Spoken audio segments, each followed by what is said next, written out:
Hello and welcome to this short tutorial on how to heat press polyester fabrics. The first thing that you're going to be doing is setting your heat press to the desired settings. In this case, for polyester fabrics, we want to switch the temperature to 265 degrees and press for 8 seconds. You also want to adjust the PSI of your machine. You can go ahead and change that down to 30 PSI. As you can see here, we're changing ours from 60 to 30.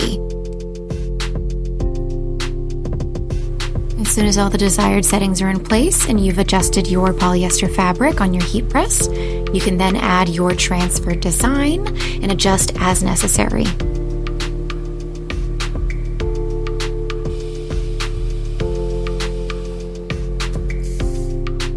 After it has been pressed, you'll want to wait 5 seconds after the heat press comes back up in order to peel your transfer. At this stage, you can repress your transfer if you'd like to increase hand feel as well as washability. However, it is not a requirement.